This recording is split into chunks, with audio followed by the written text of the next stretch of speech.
一世三宅のミーラインで、購入しました。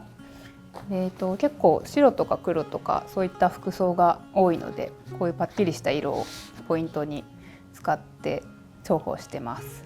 で折りたたむとすごいコンパクトになるので、家とかでも使ってない時は畳んで、蛇腹状になる感じですごい収納しやすくて気に入ってます。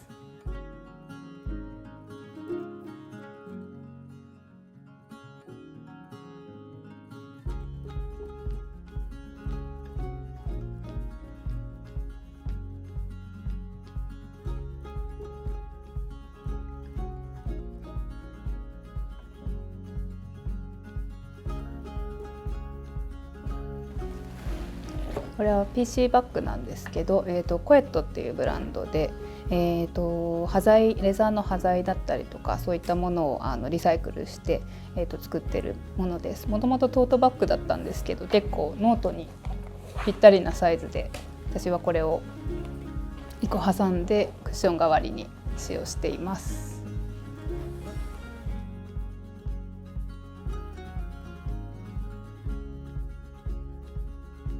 財布になります。こちらは土屋カバン製造所の、ファンディエルファスナーというお財布で、結構コンパクトなんですけど、中開くとこうやってちょっと飛び出す絵本みたいな感じになっていまして、結構意外とカード10枚ぐらいと、お札も割と意外と今ちょっと入ってないんですけど入ります。で小銭もすごい見やすいので、お会計の時とかも焦らずに結構取り出すことができて、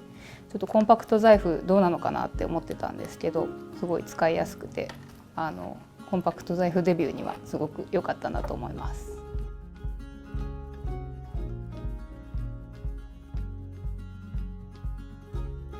スマホです。すごい透明なクリアカラーの何でもないケース使ってるんですけど、そろそろ買い替えたいなと思っています。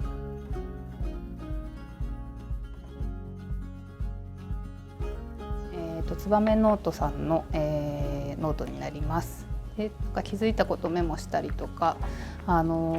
前きなりので取材に行った時に製造現場とか見せていただいて、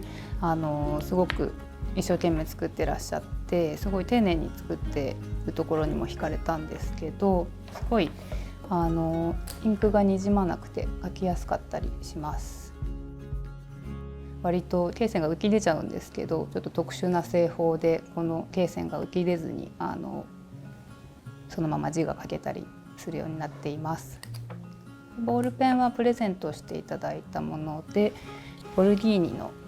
イタリアのブランドのものになるんですけど、これは柿森さんで購入されたそうでギフトにいただきました。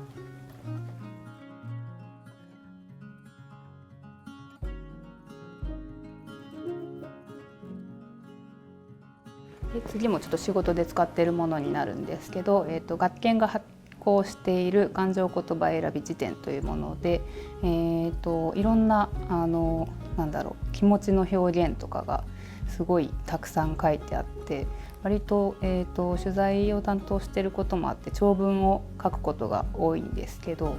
ちょっと語彙力が足りないなと思う時もあるので、そういった時にちょっと時間ある時とか電車に乗ってる一瞬とか気をつけて見るようにしています。すごい手紙書く時とかにもおすすめです。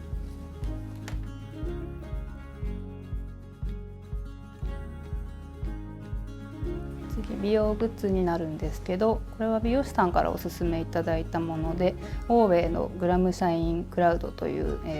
スプレータイプのヘアスタイリング剤になります。結構髪の毛乾燥したりとかしがちなので、これをバーッとかけて櫛で溶かすとすごくツヤツヤになるのでおすすめです。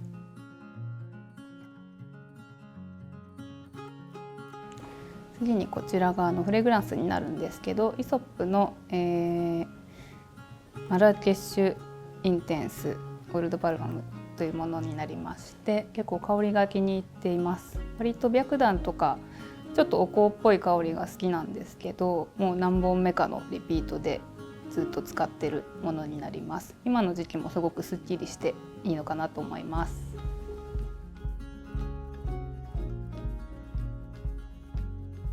はい、続いてちょっと細々したものを入れているポーチになります。これは、友人が北海道に行った際に買ってきてくれたお土産で、中バター飴が入ってたんですけど、それをそのまま小物入れとして使ってます。多分結構80年代とか懐かしいなこの狐っていう見たことある方もいらっしゃると思うんですけど、すごい昭和のレトロなものとかが好きな私に選んで買ってきてくれたものになります。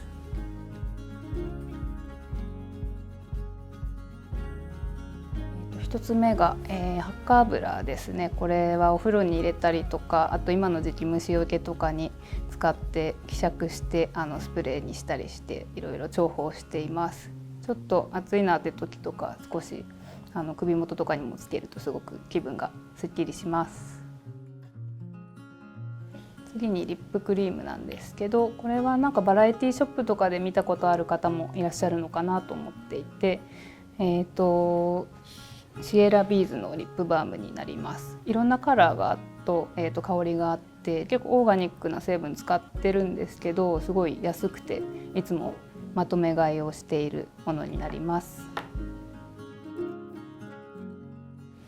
でこちらがリップカラーになるんですけれども、資生堂の、シフォネットリップスティックっていうものになります。結構お母さんおばあちゃん世代も使ってる超ロングセラーのリップでして、結構マスクになってからティントとかいろいろ試したんですけど、あんまりちょっとどれもしっくりこない中、結構これは薄付きなんですけど、その人の肌の色とかにもよって色がオレンジっぽくなったりピンクになったりもするっていうものになりまして、であんまりマスクとかにもつかないので結構自然な色合いになって、なんか今の気分にも合ってるなっていう、結構パッケージはすごい派手な感じで、これも可愛いんですけど中は結構ナチュラルな色になっています。はい、こちらが、タイガーバーム、肩こりとかに使われる方も多いのかなって思うんですけど、割と今の時期低気圧とかだったりして、あんまりちょっと鎮痛剤とか薬飲みたくないなっていう時にこめかみにちょびっとだけ塗ったりすると結構すっきりしたりするのでおすすめです。ただ結構湿布臭いので使う時ちょっと注意が必要かなって、あんまり周りに人がいない時とかに使っています。最後が結構皆さん使ってると思うんですけど、プロダクトのヘアワックスになります。これ結構ちっちゃいのであんまりそのスタイリング剤大きいの持ち歩きたくない時とか、でも結構夕方へたってきちゃったなっていう時とかにはすごく重宝しています。で髪だけじゃなくてもちろん全身とかリップクリーム代わりにも使えるので、すごい爪とかに余ったやつを塗ったりとかして手の熱ですぐ溶けるので、あんまりテクスチャーも硬くなくすごく使いやすいです。最後がこちらの、宮脇焙煎庵の、扇子になります。こちらも友達がプレゼントしてくれたもので、すごいかっこよく扇子を開けないんですけれども、こういった綺麗な柄になっていて、文政6年創業の京都の老舗扇子専門店でして、結構柄が素敵です。で今の時期すごい仰ぐのにもいいんですけど、仰ぐとちょっとお香みたいな香りがして、それも結構気分転換になっています。